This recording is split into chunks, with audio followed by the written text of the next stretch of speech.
High court நான் அதுலேயே நான் முயற்சி பண்ணுறேன். முயற்சி பண்ணி உங்களெல்லாம் ஒரு நாள் கூட்டு போகிறதுக்கு நம்ம போய் பார்ப்போம். அவன் நேரில் பார்த்து ஃபோட்டோலாம் எடுக்கிறதுக்குலாம் முயற்சிலாம் பண்ணுவோம். அது நிச்சயமாக செய்வோம். பகுதி செயலாளர் மூலிமா இன்னும் நிறைய விஷயங்கள் செய்ய வேண்டியது இருக்குது. மாவட்டம் மூலியமாக செய்ய வேண்டியது. நம்ம பகுதி டெவலப் ஆகணுன்றதுக்காக தான் நான் கூட இந்த கட்சியில் வந்து சேர்ந்தேன்.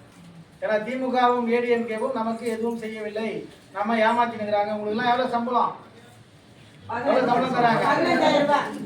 உண்மையிலே உங்களுக்கு 50,000 ரூபாய்க்கு மேலே கொடுக்கணும். சட்ட பிரகாரம் பார்த்தா வேலை செய்யறவங்களுக்கு 50,000க்கு மேலே தான் தலைவர். அதுதானே உண்மை? உண்மையா இல்லையா? ஏன்னா அவர் கவர்மெண்ட் எம்ப்ளாய், அவர் எவ்வளோ சம்பளம் வராரு கேளுங்க.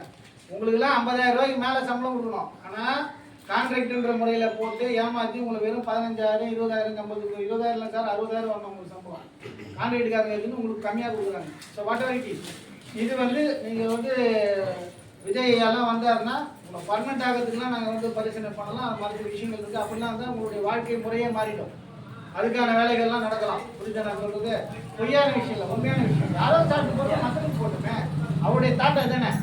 யாரோ ஒரு குடும்ப ஆட்சி நடத்துகிறாங்க, யாரோ ஒரு குடும்பம் சாப்பிடுது. அதை பொதுமக்கள் எல்லாரும் சாப்பிடணுங்கன்னா அவர் எல்லாரும் அவருடைய பீக்கில் இருக்கும் போதுமே அரசியலுக்கு வரணும்னு வராரு. அதானே உண்மை? எல்லாத்தையும் விட்டு வராரு. அப்போ அவருக்கு நம்ம வந்து ரொம்ப சப்போர்ட்டிவாக இருக்கும். உங்களுடைய பகுதியில் எல்லாருக்கிட்டையும் சொல்ல வேண்டியது, இந்த முறை விஜய் காசுனா ஓட்டு, விஜய் கட்சி இந்த முறை அதுக்கான முயற்சியை நம்ம எடுக்கணும். நாங்கள் எப்பயுமே தொடர்ந்து எங்களுடைய கட்சி உங்க கூடயே தான் இருக்கும். உங்களுக்கு எல்லா விஷயங்களையும் நல்லது செய்வோம். வாங்க சார்.